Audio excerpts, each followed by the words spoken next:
अधिकाರದ ಪ್ರಾರಂಭದ ಕಲಶ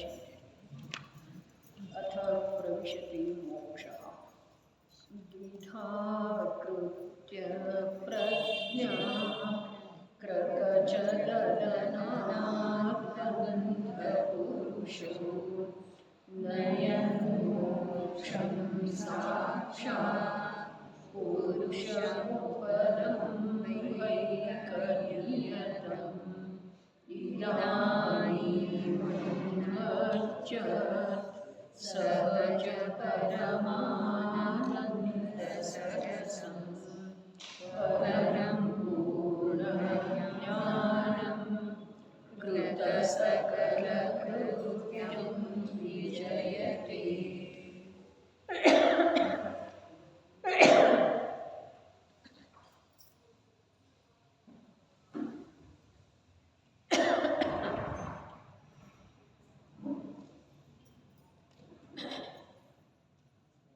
ಪ್ರಾರಂಭದಲ್ಲಿ ಟೀಕಾಕಾರರಾದ ಆಚಾರ್ಯ ದೇವರು ಈಗ ಮೋಕ್ಷವು ಪ್ರವೇಶ ಮಾಡುತ್ತದೆ ಎಂದು ಹೇಳುತ್ತಾರೆ. ಯಾವ ಪ್ರಕಾರ ನೃತ್ಯ ರಂಗದಲ್ಲಿ ವೇಷಧಾರಿಯ ಪ್ರವೇಶವಾಗುತ್ತದೆ, ಅದೇ ಪ್ರಕಾರ ಇಲ್ಲಿ ಮೋಕ್ಷ ತತ್ವದ ಸೋಗು ಪ್ರವೇಶ ಮಾಡುತ್ತದೆ. ಅಲ್ಲಿ ಜ್ಞಾನವು ಎಲ್ಲ ಸೋಗುಗಳನ್ನು ತಿಳಿಯುತ್ತಿರುವುದರಿಂದ ಅಧಿಕಾರದ ಪ್ರಾರಂಭದಲ್ಲಿ ಆಚಾರ್ಯ ದೇವರು ಸಮ್ಯಕ್ ಜ್ಞಾನದ ಮಹಿಮೆಯ ರೂಪದಲ್ಲಿ ಮಂಗಲಾಚರಣೆಯನ್ನು ಹೇಳುತ್ತಾರೆ. ಶ್ಲೋಕಾರ್ಥ. ಇದಾನೀಂ ಈಗ ಎಂದರೆ ಬಂಧ ಪದಾರ್ಥದ ನಂತರ, ಪ್ರಜ್ಞಾ ಕ್ರಕಚ ದಲನಾತ್ ಬಂಧ ಪುರುಷೋ ದ್ವಿಧಾ ಕೃತ್ಯ, ಪ್ರಜ್ಞೆಯೆಂಬ ಕರಗಸದಿಂದ ಶೀಳುವಿಕೆಯ ಮುಖಾಂತರ ಬಂಧ ಮತ್ತು ಆತ್ಮನನ್ನು ದ್ವಿಧ ಎಂದರೆ ಬೇರೆ ಬೇರೆ ಎರಡು ಮಾಡಿ, ಪುರುಷಂ ಉಪಲಂಘ ಏಕನಿಯತಂ ಪುರುಷನಿಗೆ ಯಾವ ಆತ್ಮನು, ಪುರುಷನಿಗೆ ಅರ್ಥಾತ್ ಯಾವ ಆತ್ಮನು ಕೇವಲ ಅನುಭೂತಿಯಿಂದಲೇ ನಿಶ್ಚಿತನಿದ್ದಾನೆ ಅವನಿಗೆ ಆತ್ಮನ ನಿರ್ಣಯ ಆಗಮದಿಂದ ಆಗುವುದಿಲ್ಲ, ಆತ್ಮನ ನಿಶ್ಚಯ ಗುರುವಿನ ಉಪದೇಶದಿಂದ ಆಗುವುದಿಲ್ಲ. ಇನ್ನೂ ಸ್ವಲ್ಪ ಸ್ಪಷ್ಟ ಹೇಳಬೇಕಾಯಿತು ಅಂತಂದ್ರೆ, ಆತ್ಮನ ನಿಶ್ಚಯ ಇಂದ್ರಿಯ ಜ್ಞಾನದಿಂದ ಆಗುವುದಿಲ್ಲ, ಆತ್ಮನ ನಿಶ್ಚಯ ಕೇವಲ ಒಂದು ಅನುಭೂತಿಯಿಂದ ಆಗ್ತಿದೆ.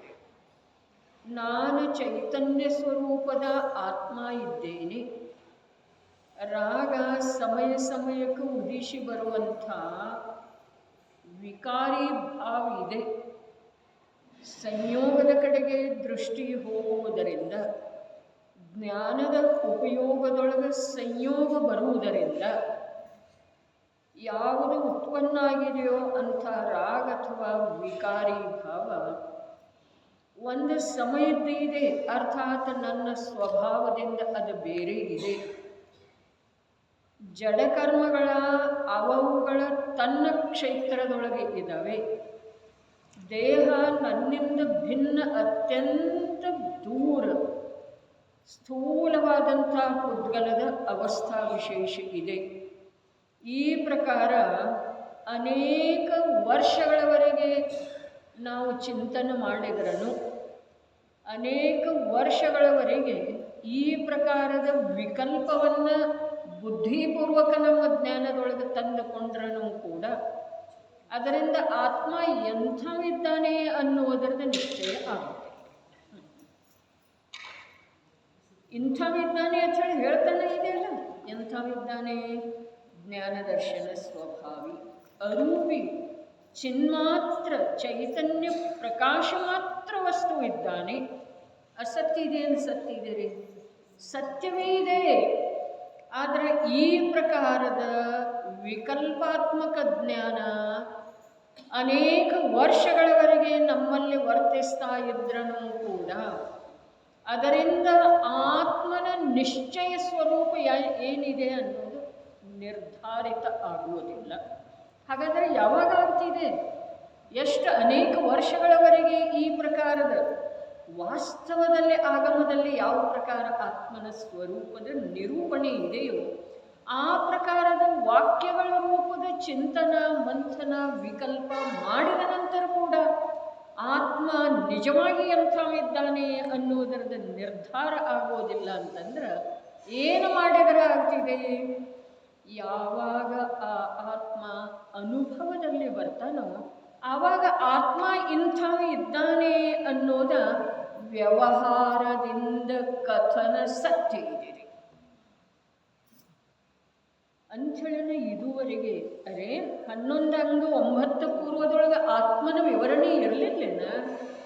ಸಮಗ್ರ ಜಿನಾಗಮದೊಳಗೆ ಆತ್ಮಸ್ವರೂಪದ ಕಥನವೇ ಇದೆ.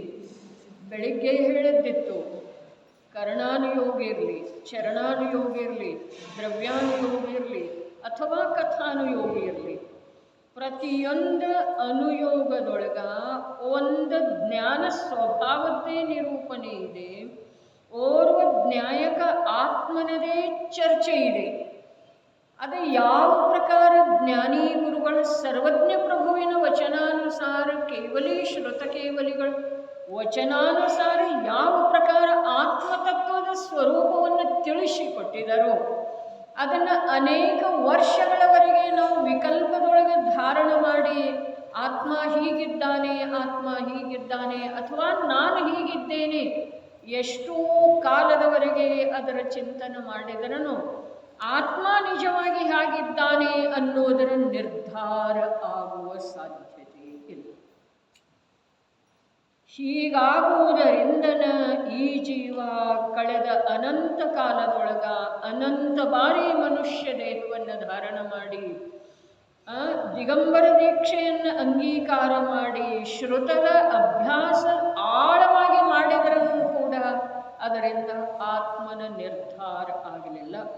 ಆತ್ಮ ಇಂಥವಿದ್ದಾನೆ ಅಂಥೇಳಿ ಹೇಳುವ ವಚನ ಕೂಡ ವ್ಯವಹಾರದಿಂದ ಯಾವಾಗ ಸತ್ಯ ಆಗ್ತಿದೆ ಅಂತಂದರೆ ಯಾವಾಗ ಆತ್ಮನ ಅನುಭವ ಆತ್ಮರೂಪದಿಂದ ಆಗ್ತಿದೆಯೋ, ಆತ್ಮನ ಅನುಭವ ಬಂಧ ಭಾವದಿಂದ ಅತ್ಯಂತ ಅಸ್ಪೃಷ್ಟ ರೂಪದಿಂದ ಆಗ್ತಿದೆಯೋ, ಆತ್ಮನ ಅನುಭವ ರಾಗದ ರುಚಿಯಿಂದ ಭಿನ್ನ ಜ್ಞಾನಾನಂದ ನಿರಾಕುಲ ಜ್ಞಾನ ಜ್ಞಾನ ಜ್ಞಾನ ಸಹಜ ತಿಳಿಯುವಿಕೆಯ ರೂಪದಿಂದ ಪರಿಣಮನ ಯಾವಾಗ ಆಗ್ತಿದೆಯೋ, 1 ಸಮಯ 2 ಸಮಯ ಅನೇಕ ಸಮಯ 10 ಸಮಯ ಯಾವಾಗ ಈ ಪ್ರಕಾರ ಆತ್ಮ ಜ್ಞಾನದೊಳಗ ಸ್ವಭಾವ ರೂಪದಿಂದ ಸ್ವಭಾವದ ಮೂಲಕ ಸ್ವಭಾವದ ಆಧಾರದಿಂದ ಸ್ವಭಾವದ ಸಲುವಾಗಿ ಸ್ವಭಾವದೊಳಗನ ಇರಿಸುವಂಥ ಯಾವ ಜ್ಞಾನ ಇದೆಯೋ ಆ ಜ್ಞಾನದ ಮೂಲಕ ಯಾವಾಗ ಆತ್ಮರೂಪದಿಂದ ತಿಳಿದು ಬರ್ತಾನೋ ಆವಾಗ ಆತ್ಮ ಹೀಗಿದ್ದಾನೆ ಅಂಥೇಳಿ ಹೇಳುವಂಥ ವಚನ ವ್ಯವಹಾರದಿಂದ ಸತ್ಯ. ಇದರದ ನಾವು ಗಂಭೀರವಾಗಿ ಆಲೋಚನೆ ಮಾಡಬೇಕು. ನಿವೃತ್ತಿ ತಗೊಂಡು ಬಂದಿದ್ದೇವೆ. ಶರೀರಕ್ಕೆ ಸಂಬಂಧಿಸಿದ ಈ ಶರೀರದ ಪರಿವಾರಕ್ಕೆ ಸಂಬಂಧಿಸಿದ ಶರೀರ ವಾಸಸ್ಥಾನಕ್ಕೆ ಸಂಬಂಧಿಸಿದ ಎಲ್ಲ ಸಂಯೋಗಗಳನ್ನು ಬಿಟ್ಟ ಇಲ್ಲಿ ಕೇವಲ ಸಮಯ ಸಾರದ ವಿಷಯವನ್ನು ನಿಜ ಶುದ್ಧಾತ್ಮನ ಸ್ವರೂಪವನ್ನು ನನ್ನ ಭಾವಗಳನ್ನು ತಿಳ್ಕೊಳ್ಳುವ ಸಲುವಾಗಿ ನಾವಿಲ್ಲಿ ನಿವೃತ್ತಿ ತಗೊಂಡು ಬಂದಿದ್ದೇವೆ. ಮಹಾನ ಭಾಗ್ಯದಿಂದ ಶರೀರಕ್ಕೆ ಯಾವುದು ಅವಶ್ಯಕಿದೆಯೋ ಈ ಅಭ್ಯಾಸ ಮಾಡುಕೊಳ್ಳೆದೊಳಗ ಈ ಪ್ರಕಾರದ ಅಭ್ಯಾಸ ಧರ್ಮದ ಅಭ್ಯಾಸ ಶಾಸ್ತ್ರದ ಅಭ್ಯಾಸ ಜ್ಞಾನದ ಅಭ್ಯಾಸ ಮಾಡುವ ಸಲುವಾಗಿ ಶರೀರಕ್ಕೆ ಯಾವುದು ಅವಶ್ಯಕಿದೆಯೋ ಅದನ್ನು ಅತ್ಯಂತ ವಾತ್ಸಲ್ಯದಿಂದ ಅತ್ಯಂತ ಭಾವನಾಪೂರ್ವಕವಾಗಿ ಶರೀರಕ್ಕೆ ಅನುಕೂಲ ಆಗುವ ಹಾಗೆ ಇಲ್ಲಿನ ಸಮಾಜದವರ ಅಥವಾ ಸಾಧರ್ಮಿಗಳ ನಮಗೆ ಒದಗಿಸ್ತಾ ಇದ್ದಾರೆ. ಹೀಗಿರುವಳದೊಳಗ ನಾವು ಕೇವಲ ನಮ್ಮ ಕಾರ್ಯ ಮಾಡೋದಿದೆ. ಎಲ್ಲಿ ಹೋಗಬೇಕಾಗಿಲ್ಲ, ಏನು ತರಬೇಕಾಗಿಲ್ಲ, ಯಾವುದೂ ಚಿಂತೆ ಇಲ್ಲ. ಪತ್ನಿ ಒಂದು ಹೇಳ್ತಾಳೆ, ಮಗ ಒಂದು ಹೇಳ್ತಾನೆ ಅನ್ನೋ ಮಾತಿಲ್ಲ. ನನಗನ ವೈದ್ಯನ ಕಡೆ ಹೋಗೋದಿದೆ, ಡಾಕ್ಟರ್ ಕಡೆ ಹೋಗೋದಿದೆ, ವಾಕಿಂಗ್ ಹೋಗೋದಿದೆ.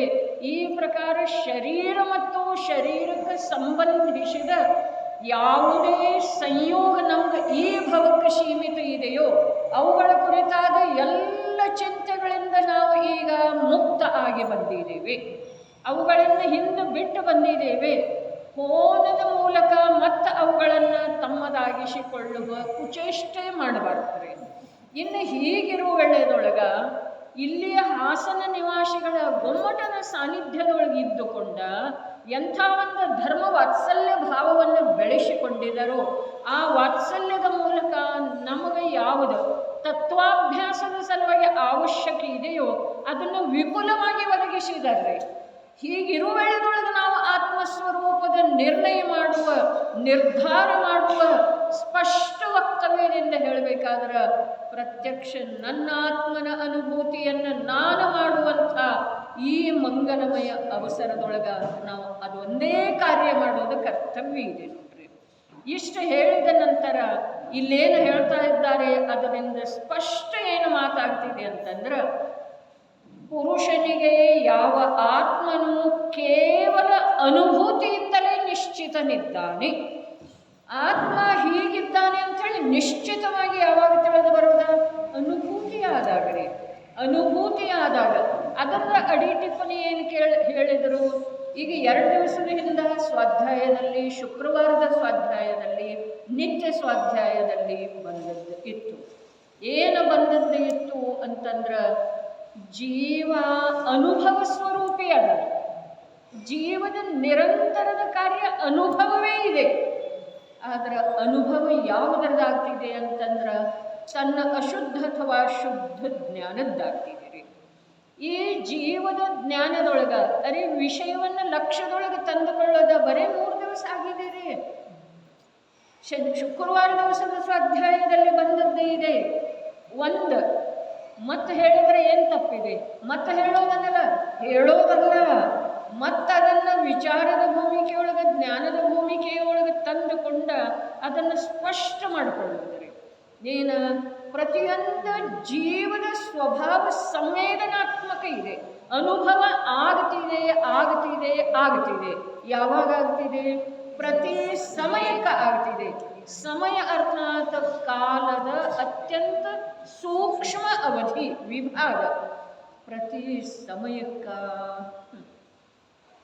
ನನಗೆ ಬೇಡ ಅಂದ್ರೂ ಕೂಡ ಜೀವ ಎಲ್ಲದನೋ ಅಲ್ಲಿ ಅನುಭವ ಆಗತಾನೆ ಇರೋದು, ಅವನಿಗೆ ಆಗತಾನೆ ಇರೋದು. ಹಾಗಾದರೆ ಅನುಭವ ಆಗತಾನೆ ಇದೆ. ಯಾವುದಾಗ್ತಾ ಇದೆ?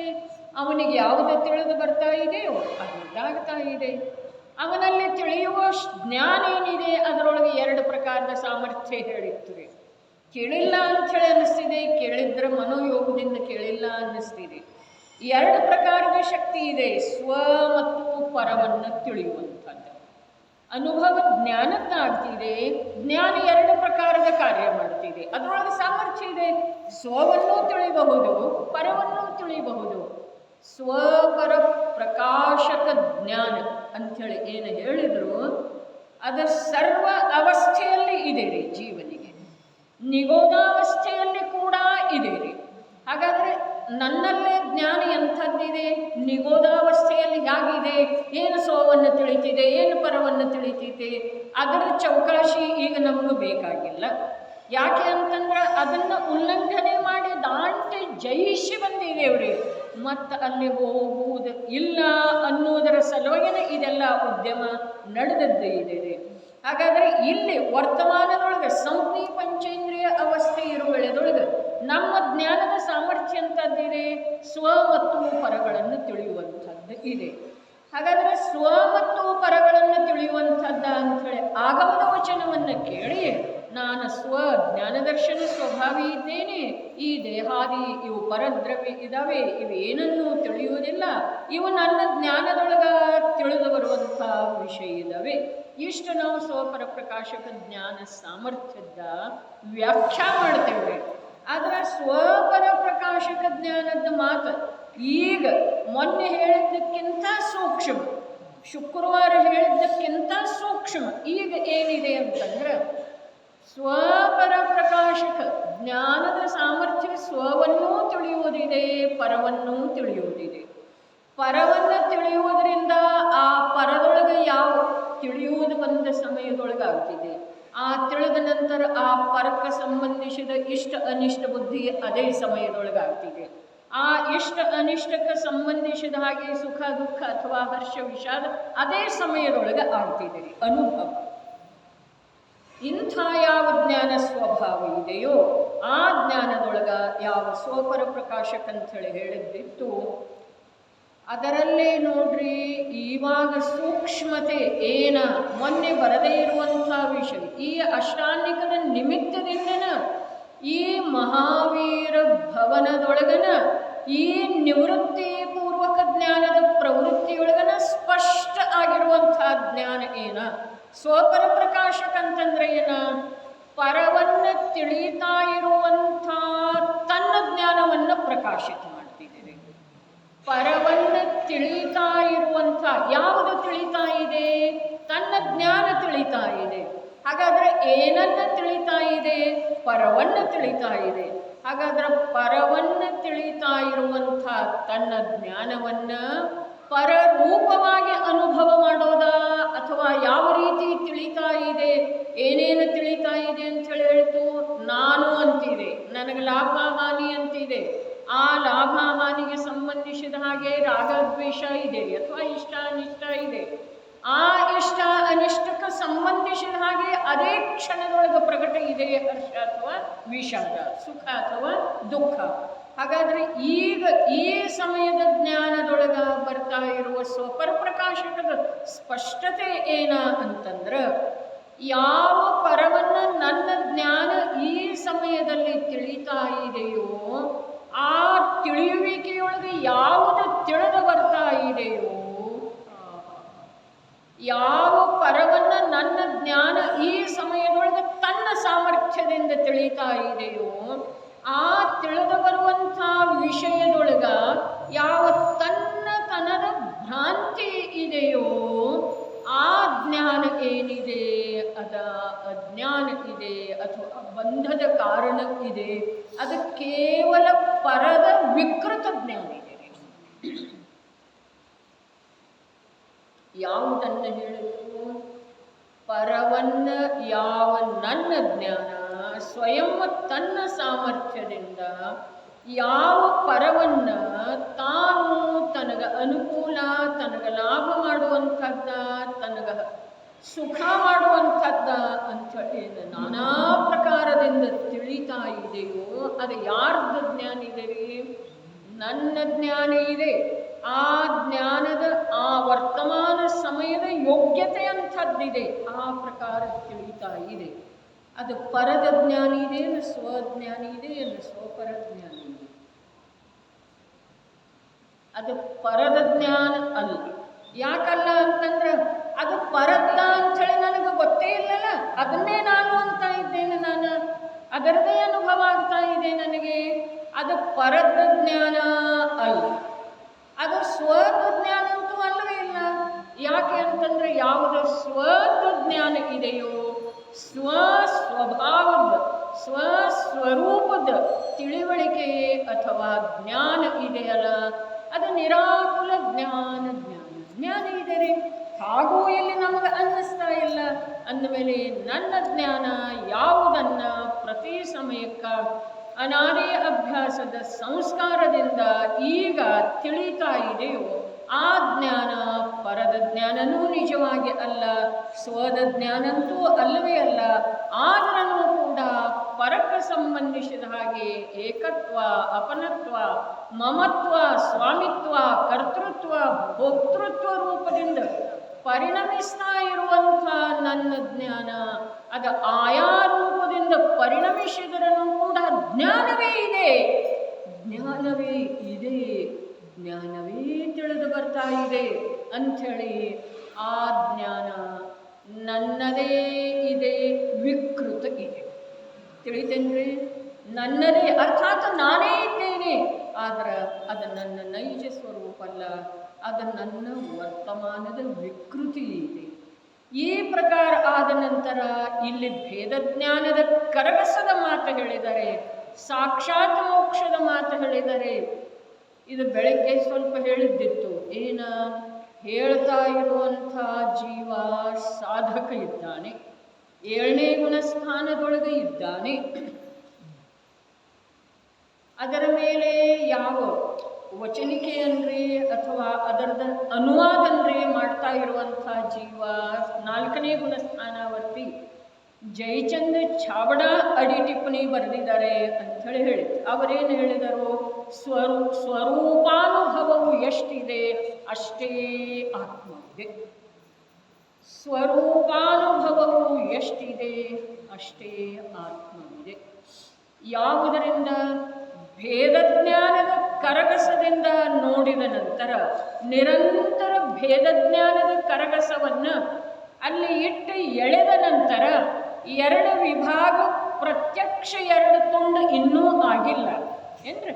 ದೃಷ್ಟಾಂತದ ಅನುಸಾರ ನೋಡಿದರೆ ಒಂದು ಕಾಷ್ಟದ ಮಧ್ಯದೊಳಗ ನಾವು ಕರಗಸವನ್ನು ಎಳೀತಾ ಇರುವುದನ್ನು ನೋಡಿದರೆ ಪ್ರತ್ಯಕ್ಷ ಆ ಕಡೆ ಒಂದ ಈ ಕಡೆ ಒಂದ 2 ತುಂಡಾಗಿ ಬಿದ್ದಿಲ್ಲ. ಆದರೆ 2 ಭಾಗ ಎಲ್ಲಿ ಕರಗಸ ಇಟ್ಟು ಕೊಯ್ತಾ ಇದೆಯೋ ಅಲ್ಲಿ 2 ಇದೆ ನಿಲ್ರಿ. ಅಲ್ಲಿ 2 ಇದೆ. ಪ್ರತ್ಯಕ್ಷ ಅದನ್ನು 2 ಭಾಗ ಮಾಡಿ ಆ ಕಡೆ ಒಂದ ಈ ಕಡೆ ಒಂದ ಎಸಿಲಿಕ್ಕೆ ಬರುವ ಹಾಗೆ ಇನ್ನೂ ಆಗಿಲ್ಲ. ಆದರೆ ಕರಗಸ ಎಷ್ಟೆಷ್ಟು ಒಳಗೆ ಹೋಗ್ತಿದೆಯೋ ಅಷ್ಟಷ್ಟು ಅವು 2 ಭಾಗ ಸ್ಪಷ್ಟ ಅದಾವೆ ನಿಲ್ರಿ, ಸ್ಪಷ್ಟ ಇದಾವೆ. ಸರಿಯಾದ ಈ ಪ್ರಕಾರ ಇಲ್ಲಿ ಭೇದಜ್ಞಾನದ ಕರಗಸ ಅರ್ಥಾತ್ ಅನುಭವದಲ್ಲಿ ಬರ್ತಾ ಇರುವಂಥ ಅಶುದ್ಧ ಭಾವ. ಅರೆ ಯಾವುದ ಆಕಾಶದ ಪ್ರದೇಶದೊಳಗ, ಆಕಾಶದ ಭಿನ್ನ ಪ್ರದೇಶದೊಳಗ ಅಥವಾ ತನ್ನದೇ ಆದಂಥ ಸ್ವಪ್ರದೇಶದೊಳಗೆ ಇರುವಂಥ ದೇಹದಿಂದ ನಾನು ಭಿನ್ನಿದ್ದೇನೆ ಅನ್ನೋದು ಭೇದಜ್ಞಾನ. ಭೇದಜ್ಞಾನ ಯಾವುದ? ಇದು ಭೇದಜ್ಞಾನ ಅಲ್ಲ. ಯಾವುದ? ಆಕಾಶದ ಭಿನ್ನ ಪ್ರದೇಶದೊಳಗೆ ಯಾವುದ? ಭಿನ್ನ ಜಾತಿಯ ದ್ರವ್ಯ ರೂಪದಿಂದ ಅಥವಾ ಭಿನ್ನ ಜಾತಿಯ ದ್ರವ್ಯ ಸ್ಕಂದ ರೂಪದಿಂದ ವರ್ತಿಸ್ತಾ ಇದೆ. ಆ ದೇಹದಿಂದ ನಾನು ಭಿನ್ನ ಇದ್ದೇನೆ ಅನ್ನೋದು ಅದೇನು ಭೇದಜ್ಞಾನ ಅಲ್ಲ. ಹಾಗಾದರೆ ಭೇದಜ್ಞಾನ ಯಾವುದ? ಭೇದಜ್ಞಾನ ಯಾವುದ ಅಂತಂದ್ರೆ ನನ್ನ ಅನುಭವದಲ್ಲಿ ಬರ್ತಾ ಇರುವಂಥ ಯಾವ ಅನಾದಿಕಾಲೀನ ಅಶುದ್ಧತೆ ಇದೆಯೋ ಆ ಅಶುದ್ಧತೆ ಮತ್ತು ಆ ಅಶುದ್ಧತೆಯ ಜೊತೆಗೆ ನಿರಂತರ ಏಕರೂಪ ಆಗ್ತಾ ಇದೆಯಲ್ಲ ಜ್ಞಾನ ಮಾತ್ರ ಇರುವಂಥ ನನ್ನ ಪ್ರಗಟ ಚೈತನ್ಯ ಸಾಮರ್ಥ್ಯ, ಅವುಗಳ ಮಧ್ಯದೊಳಗೆ ಭೇದ. ಏನು ತಿಳಿತು?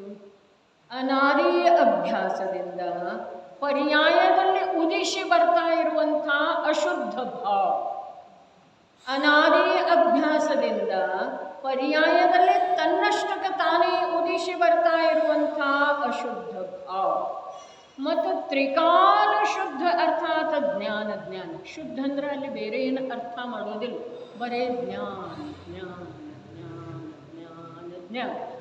ಜ್ಞಾನ ರೂಪದಿಂದ ಉದಿಸಿ ಬರ್ತಾ ಇರುವಂಥ ಚೈತನ್ಯ ಸಾಮರ್ಥ್ಯ ತಿಳಿತೇನ್ರಿ?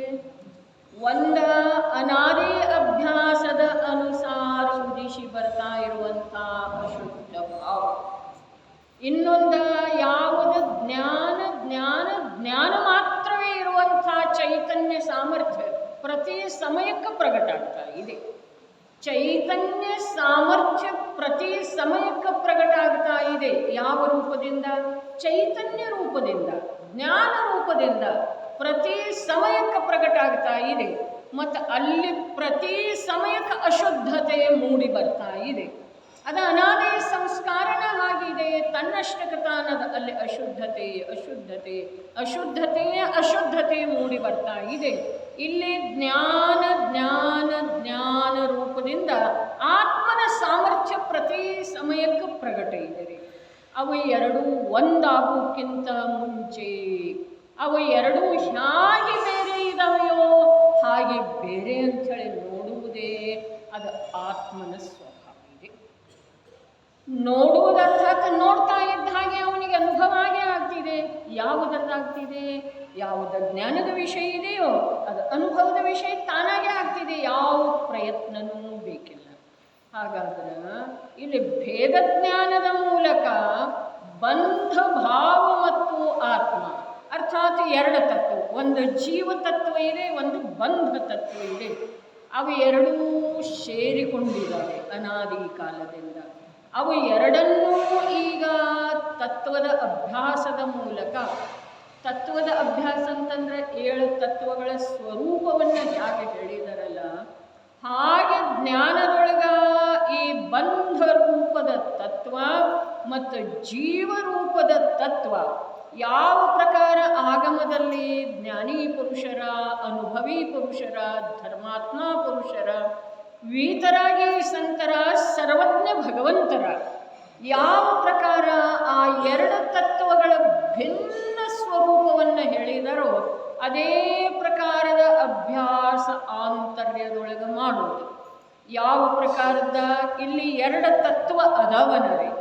ನನ್ನ ಅಂತರ್ದೃಷ್ಟಿಯಿಂದ ನೋಡಿದರೆ 2 ತತ್ವ ಅದಾವ್ರಿ. ಅನಾದಿ ಅಭ್ಯಾಸದ ಅನುಸಾರ ಬಹಿರ್ದೃಷ್ಟಿಯಿಂದ ನೋಡಿದರೆ ಅದು ಒಂದೇ ಇದೆ. ಯಾವುದ? ಬಂಧ ಮತ್ತು ಜೀವ ಎರಡು ಒಂದೇ ಆಗಿದೆ. ಆದರೆ 2 ಅವು ಇಲ್ಲ. 2 ಅವು ನಿಜವಾಗಿ ಒಂದವು ಆಗಿಲ್ಲ, 2 ಅದವ್ರೆ. ಹಾಗಾದರೆ ಇಲ್ಲಿ ಭೇದ ಜ್ಞಾನದ ಕರಗಸ ಅಂತ ಹೇಳಿದ್ರಲ್ಲ, ಜ್ಞಾನ ಎರಡನ್ನೂ ತಿಳಿತಾ ಇರೋ. ಯಾವ ಎರಡನ್ನ? ಒಂದು ಸಮಯಕ್ಕೆ ಉದಿಸಿ ಬರ್ತಾ ಇರುವಂಥ ಬಂಧ ತತ್ವರೂಪದ ಚೈತನ್ಯ ಭಾವ, ಬಂಧ ತತ್ವರೂಪದ ಚೈತನ್ಯ ಭಾವ. ಇನ್ನೊಂದ ಜ್ಞಾನ ಜ್ಞಾನ ಜ್ಞಾನ ಜ್ಞಾನ ಅನ್ನುವಂಥ ಜೀವ ತತ್ವದ ಶುದ್ಧ ಚೈತನ್ಯ ಸಾಮರ್ಥ್ಯ. ಅವು ಎರಡನ್ನೂ ಭಿನ್ನ ಮಾಡೋದೇನು ನೋಡೋದ್ರಿ? ನೋಡೋದು ಮಾಡೋದೇನು ಬೇಕಾಗಿಲ್ಲ. ಅವು ಏಕ ಆಗುವ ಹಾಗೆ ಅವುಗಳದ್ದು ಸ್ವರೂಪ ಇಲ್ಲ. ಒಂದು ಮಾತು, ಏಕರೂಪದಿಂದ ಅನುಭವದಲ್ಲಿ ಬರೋಕ್ಕಿಂತ ಮುಂಚೆ ಏಕ ಆಗುವ ಹಾಗೆ ಅವು ಎರಡೂ ಏಕಾಗುವ ಹಾಗೆ ಅವು ಎರಡರದ್ದೂ ಸ್ವಭಾವ ಇಲ್ಲ. ಬಂಧ ಜೀವ ಆಗುವುದಿಲ್ಲ, ಜೀವ ಬಂಧ ಆಗುವುದಿಲ್ಲ. ಜೀವ ಬಂಧ ಎರಡೂ ಸೇರಿ ಒಂದು ಇನ್ನೊಂದು ತತ್ವಂತೂ ಆಗೋದನೇ ಇಲ್ಲ. ಹಾಗಾದ್ರೆ ಅವು ಎರಡನೇ ಇದ್ದಾವೆ, ಯಾವಾಗೂ ಒಂದಾಗೋ ಸಾಧ್ಯ ಇಲ್ಲ. ಈ ತ್ರಿಕಾಲಾಬಾಧಿತ ಸತ್ಯವನ್ನು ಜ್ಞಾನದೊಳಗೆ ಧಾರಣ ಮಾಡಿ ಅವು ಎರಡೂ ಒಂದಾಗಿ ಅನುಭವದೊಳಗೆ ಬರೋಕ್ಕಿಂತ ಮುಂಚೆ ಹೇಗೆ ಎರಡಿದಾವೆಯೋ ಹಾಗೆ ತಿಳಿತಾ ಇರೋದ ಇದು ಭೇದ ಜ್ಞಾನದ ಕರಗಸ. ಇದು ಪ್ರಯೋಗದಿಂದ ತಿಳಿಯುವಂಥದ್ದ, ಪ್ರಯೋಗದ ಮೂಲಕ ಪಡೆಯುವಂಥದ್ದ ಮಾತಿದೆ. ಇದರ ಹೆಸರು ಧರ್ಮ ಇದೆ. ಉಳಿದ ಯಾವುದೂ ಧರ್ಮ ಇಲ್ಲ. ಅರೆ, ಇದೇ ಅಮೃತ ಚಂದ್ರಾಚಾರ್ಯರು ಇದೇ ಸಮಯ ಸಾರದೊಳಗೆ ಹೇಳಿದರು, ಕೆಲವು ಜೀವರುಗಳ ಪ್ರಭು ಮೋಕ್ಷಕ್ಕೆ ಹೊರಟೋಗಿದ್ದಾರೆ ಅಂಥೇಳಿ ಹೇಳ್ತೀರಾ. ಕೆಲವು ಜೀವಗಳ ಸಂಸಾರದಲ್ಲೇ ಇದ್ದಾವೆ. ಇದಕ್ಕೆ ಕಾರಣ ಏನ? ಅದಕ್ಕೆ ಆಚಾರ್ಯ ದೇವರು ಉತ್ತರ, ಪ್ರಶ್ನೆ ನಿರ್ಮಾಣ ಅವರೇ ಮಾಡ್ತಾರೆ, ಉತ್ತರ ಅವರೇ ಹೇಳ್ತಾರೆ. ಏನು ಉತ್ತರ ಹೇಳಿದರು? ಅರೆ, ಯಾರು ಮೋಕ್ಷಕ್ಕೆ ಹೋಗಿದಾರಲ್ಲ ಅವರೆಲ್ಲ ಒಂದು ಭೇದ ಜ್ಞಾನದಿಂದ, ಅದು ಒಂದನ್ನೇ ಯಾರು ಮಾಡಲಿಲ್ಲಲ್ಲ ಅವರ ಸಂಸಾರ, ಮತ್ತೇನೂ ಇಲ್ಲರಿ. ಬೇರೆ ಏನು ಮಾಡಲಿಕ್ಕೆ ಜೀವದ ಕೈಯೊಳಗೆ ಇಲ್ಲ, ಆ ಸಾಮರ್ಥ್ಯ ಇಲ್ಲ. ಬೇರೆ ಏನು ಮನೆ ಕಟ್ಸೋದಾ, ಅಡುಗೆ ಮಾಡೋದಾ, ಲೌಕಿಕ ವಿದ್ಯೆ ಆರ್ಜನೆ ಮಾಡೋದಾ, ಧನ ಸಂಪಾದನೆ ಮಾಡೋದಾ, ಯಾವುದು ಯಾವುದು ಯಾವುದೂ ಜೀವ ಮಾಡೋದಿಲ್ಲ. ಬೇಕಾದ್ರೆ ಭಿನ್ನ ಭಾವದ ಜೊತೆಗೆ ಅಭಿನ್ನತೆಯ ಅನುಭವ ಮಾಡ್ತಾನೆ. ಬೇಕಾದ್ರೆ ತನ್ನ ಚೈತನ್ಯದ ಸಾಮರ್ಥ್ಯದಿಂದ ಭಿನ್ನವನ್ನು ಭಿನ್ನ ಅಂತ ಹೇಳಿ ತಿಳಿತಾನೆ. ಭಿನ್ನ ಭಾವದ ಜೊತೆಗೆ ಏಕತೆಯ ಅನುಭವ ಯಾವ ಮಾಡ್ತಾನೋ ಸಂಸಾರದೊಳಗಿರ್ತಾನೆ. ಭಿನ್ನ ಭಾವವನ್ನು ತನ್ನ ತಾಜಾ ಚೈತನ್ಯ ಸಾಮರ್ಥ್ಯದಿಂದ ಭಿನ್ನ ಅಂಥೇಳಿ ಯಾವ ತಿಳಿತಾನೋ ಮೋಕ್ಷದ ಮಾರ್ಗದೊಳಗ ಯಾರ ಕಡೆಗೇನು ನೋಡುದ್ದನ, ಯಾರ್ದೂ ದಾರಿ ಕಾಯಿದ್ದನ, ಯಾರಿಗೂ ನಿಲ್ಲರಿ ಅಂಥೇಳಿ ಕೂಗುದ್ದನ, ತನ್ನ ಪಾಡಿಗೆ ತನ್ನದೇ ಆದಂಥ ಮೋಕ್ಷ ಮಾರ್ಗದೊಳಗ ಸಾಗಿ ಮೋಕ್ಷ ರೂಪದ ಮಂದಿರದೊಳಗ ಅರ್ಥಾತ್ ನಿಜ ಚೈತನ್ಯ ಗ್ರಹದೊಳಗ ಅಪ್ಪಾಜಿ ಹೇಳ್ತಿದ್ರಲ್ಲ, ಮೋಕ್ಷಕ್ಕೆ ಹೋದ ಆದಿದೇವ ಅಂಥೇಳಿ ನಮ್ಮ ಆದಿಕವಿ ಪಂಪ ಹೇಳಲಿಲ್ಲ. ಅವೇನು ಹೇಳಿದ? ಪರಮ ಸದ್ಮಕ್ಕೆ ಸಂದಂ, ಪರಮ ಸದ್ಮಕ್ಕೆ ಸಂದಂ. ಸದ್ಮ ಅಂದ್ರೆ ಮನೆ, ಪರಮ ಮನೆಗೆ ಪ್ರಾಪ್ತ ಆದ. ಪರಮ ಮನೆ ಯಾವ್ದ? ಪರಮ ಮನೆ, ಉತ್ಕೃಷ್ಟ ಮನೆ. ಪರಮ ಅಂದ್ರೆ ಉತ್ಕೃಷ್ಟ.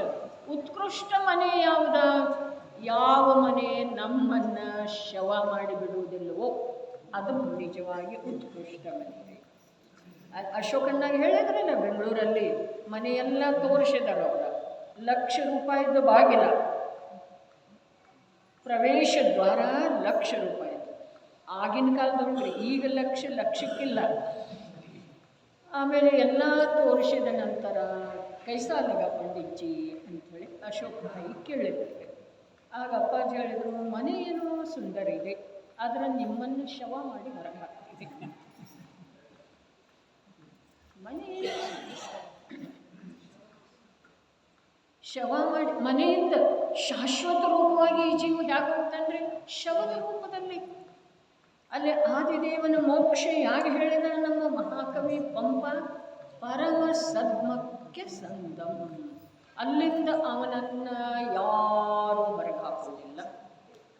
ಇಲ್ಲಿಂದ ಹೊರಗೆ ಹಾಕ್ತಾರೆ, ಇಟ್ಕೊಳ್ತಾರೆ, ಅರೇ ಕೂಗಾಡ್ತಿರ್ತಾರೆ, ಅಳ್ತಿರ್ತಾರೆ. ಆದರೆ ಇರಲಿ ಬಿಡು ಹಾಗಾದ್ರೆ ಅಂಥೇಳಿ ಸಮಾಜದವರೆಲ್ಲ ಬಿಟ್ಟು ಹೋದ್ರು ಅಂತಂದ್ರೆ ಅವ್ರು ಇಟ್ಕೊಳ್ತಾರೆ ಅಂದ್ರೆ ಮನೆಯಲ್ಲಿ ಆ ಶವವನ್ನು ಸಾಧ್ಯ ಇದೆಯಲ್ಲ? ಹಾಗಾದರೆ ಈ ಎಲ್ಲ ಮುಂಡಾಟ, ಈ ಎಲ್ಲ ಮಾಯಾಚಾರ, ಈ ಎಲ್ಲ ಮೋಹದ ಹಾಹಾಕಾರ ಯಾತಕ್ಕೋಸ್ಕರ? ಇಷ್ಟು ನೀವು ಹೇಳ್ತಾ ಇದ್ದೀರಲ್ಲ, ಬಿಡ್ತಾನೆ ಇಲ್ಲ, ಬಿಡುವುದೇ ಇಲ್ಲರಿ ಶವ. ಹಾಗಾದರೆ ಇರಲಿ ಬಿಡ್ರಿ, ನಮ್ಮದೇ ತಪ್ಪಾಯಿತು. ಸಮಾಜದವ್ರು ಒಂದು ವೇಳೆ ಅಂದ್ರೆ ಇರಲಿ ಬಿಡ್ರಿ, ನಿಮ್ಮ ವಸ್ತು ನಿಮ್ಮ ಮನೆಯಲ್ಲಿ ಇರಲಿ,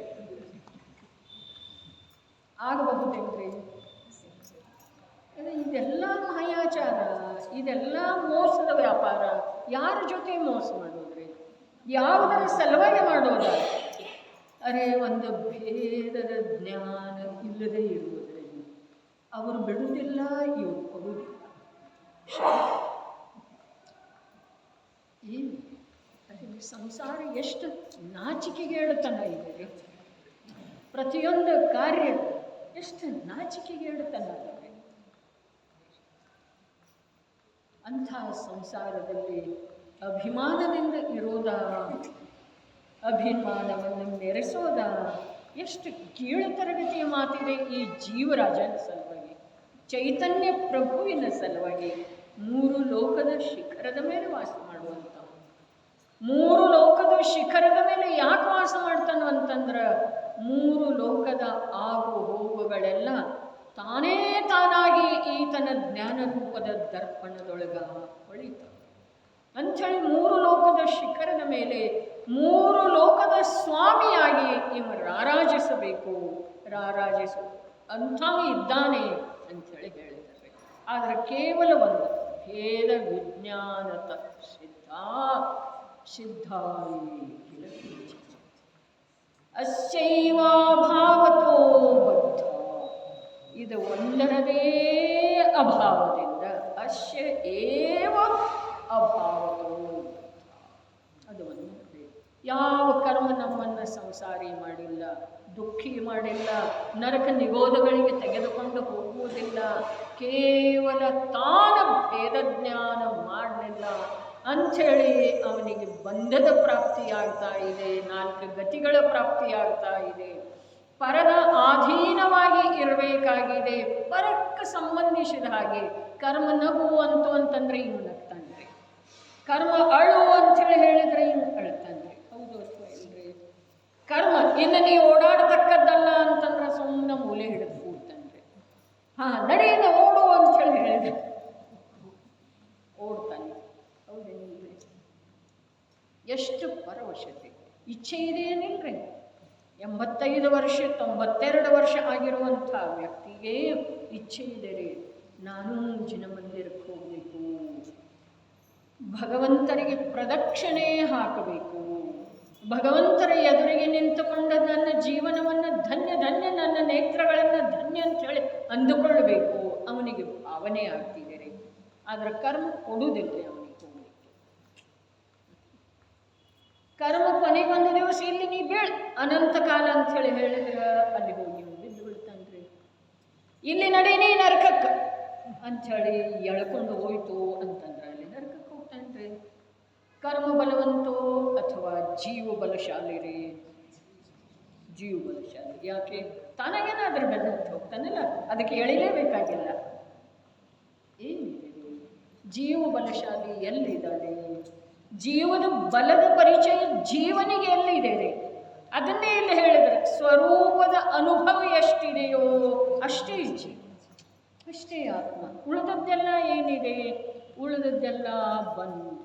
ಅರೆ ಅಲ್ಲಿ ರತ್ನಕರ್ಣ ಶ್ರಾವಕಾಚಾರದೊಳಗೆ ಹೇಳಿದ್ರಲ್ಲ, ಸದೃಷ್ಟಿ ಜ್ಞಾನವೃತ್ತಾನಿ ಧರ್ಮಂ ಧರ್ಮೇಶ್ವರಾವಿದು ಯದೀಯ ಪ್ರತ್ಯನೀಕಾನಿ ಭವಂತಿ ಭವ ಪದ್ಧತಿ. ಏನು ಹೇಳಿದ್ರು? ಇದು ಮಾತಿದ್ದಾರೆ. ಎರಡನೇ ಗಾಥೆಯೊಳಗಿಂದ ಏನು ಮುಂಜಾನೆ ಸ್ಪರ್ಶ ಮಾಡಿತ್ತು ಪರಸಮಯ ಸ್ವಸಮಯದ ಶಬ್ದದಿಂದ, ಅದೇ ಮಾತು ಇಲ್ಲಿದೆ. ಅನುಭವ ಎಷ್ಟಿದೆಯೋ, ಸ್ವರೂಪದ ಅನುಭವ ಎಷ್ಟಿದೆಯೋ ಅಷ್ಟೇ ಆತ್ಮ. ಪರರೂಪದ ಅನುಭವ ಮಾಡುವಂಥವ ಅವ ಆತ್ಮನೇ ಅಲ್ಲ, ದೇಹರೂಪದ ಅನುಭವ ಮಾಡುವಂಥವ ಆತ್ಮನೇ ಅಲ್ಲ, ಸಂಯೋಗದಿಂದ ಲಾಭ ಹಾನಿ ಅಂಥೇಳಿ ಅನುಭವ ಮಾಡುವಂಥವ ಏನದು ಸನ್ನಿಪಾತ ರೋಗಿಯ ಹಾಗೆ ಹರ್ಷ ಮನ್ನಿಸುವಂಥ ಅವ ಆತ್ಮನೇ ಅಲ್ಲ. ಅದನ್ನೇ ಚರಣಾನುಯೋಗದೊಳಗೂ ಅದನ್ನೇ ಹೇಳಿದ್ರಿ. ಏನು ಹೇಳಿದ್ರು? ಸದೃಷ್ಟಿ ಜ್ಞಾನ ವೃತ್ತ. ಸಮ್ಯಕ್ ದರ್ಶನ, ಸಮ್ಯಕ್ ಜ್ಞಾನ, ಸಮ್ಯಕ್ ಚಾರಿತ್ರ ಇದೇನಿದೆ? ಇದು ಧರ್ಮ ಇದೆ. ಯಾರು ಹೇಳಿದರು? ಧರ್ಮದ ಅಧಿನಾಯಕ. ನೀ ತೀರ್ಥಂಕರನ ಮನ್ನಿಸ್ತೀಯೋ ಅಥವಾ ಇಲ್ಲ? ತೀರ್ಥಂಕರನನ್ನು ಪೂಜಿಸ್ತೀಯೋ, ನಮಿಸ್ತೀಯೋ, ಭಜಿಸ್ತೀಯೋ? ಇಲ್ಲ. ಹಾಗಾದ್ರೆ ಆ ತೀರ್ಥಂಕರ ಇದನ್ನೇ ಹೇಳಿದ. ಏನ? ಸದೃಷ್ಟಿ ಜ್ಞಾನ ವೃತ್ತಾನಿ ಧರ್ಮಂ. ಬಸ್ತಿಗೆ ಹೋಗೋದು ಧರ್ಮ ಅಂತೇಳಿ ಅವ್ರು ಹೇಳಲಿಲ್ಲ. ನನ್ನ ಪೂಜೆ ಮಾಡು, ನನ್ನ ಆರಾಧನೆ ಮಾಡು ಅಂತೇಳಿ ಯಾರಿಗೂ ಪ್ರತ್ಯಕ್ಷವಾಗಿಯೂ ಹೇಳಲಿಲ್ಲ, ಸ್ವಪ್ನದೊಳಗೆ ಬಂದು ಹೇಳಲಿಲ್ಲ. ಅದು ಭ್ರಾಂತಿ ಇದೆ, ಅದು ಅಜ್ಞಾನ ಇದೆ. ಹಾಗೆ ಹೇಳುವಂಥ ಮೂರ್ಖದನ ಯಾವ ಮನುಷ್ಯ ಹೇಳ್ತಾನಲ್ಲ, ನನ್ನ ಕನಸಿನೊಳಗೆ ಭಗವಂತರು ಬಂದು ಈ ಪ್ರಕಾರ ಸಿದ್ಧ ಚಕ್ರ ಆರಾಧನೆ ಮಾಡು ಅಂಥೇಳಿ ಹೇಳಿದರು ಅಂತೇಳಿ ಅವನು ಮೂರ್ಖದನ್ರಿ. ಮತ್ತು ಅವನ ಮಾತನ್ನು ಕೇಳುವಂಥ ಶತಮೂರ್ಖರ. ಓ ಭಗವಂತ ಬಂದು ಹೇಳಿದ, ಕ್ಷೇತ್ರಪಾಲ ಬಂದು ಹೇಳಿದ, ಯಾತಕ್ಕೆ ಬಂದು ಹೇಳ್ತಾರೆ? ಯಾರ ಹೇಳ್ರಿ? ಎಷ್ಟು ದೊಡ್ಡಿಸ್ತಾನ ಮಣ್ಣಿಸ್ತಾನೆ ಈ ಜೀವ ಯಾವ್ಯಾವುದರೊಳಗ. ಆದ್ರೆ ಭಗವಂತ ಎಂದೂ ಆರಾಧನೆ ಮಾಡ, ಬಸ್ತಿ ಕಟ್ಸ, ಛತ್ರ ಏರ್ಸ ಏನೂ ಹೇಳುವುದಿಲ್ಲ. ಪಂಚ ಕಲ್ಯಾಣಿಕಗಳನ್ನು ವೈಭವೋಪೇತವಾಗಿ ಮಾಡ ಹೇಳುವುದನ್ನೇ ಇಲ್ಲ. ನಿನಗೇನ್ರೆ ಮಾಡೋದಿತ್ತು, ಧರ್ಮ ಮಾಡೋದಿದೆಯಲ್ಲ, ನೀನು ನಿನ್ನ ಆತ್ಮನ ಶ್ರದ್ಧೆ ಮಾಡ. ನೀನು ನಿನ್ನ ಆತ್ಮನನ್ನು ಇಷ್ಟು ಭೇದ ಕೂಡ ಇಲ್ಲ. ನೀನು ನಿನ್ನ ಶ್ರದ್ಧೆ ಮಾಡ, ನೀನು ನಿನ್ನ ಜ್ಞಾನ ಮಾಡಿಕೊ, ನೀನು ನಿನ್ನ ಅನುಭವದೊಳಗೆ ಉಳಿದು ಬಿಡು. ಇದುವೇ ಧರ್ಮ ಇದೆ.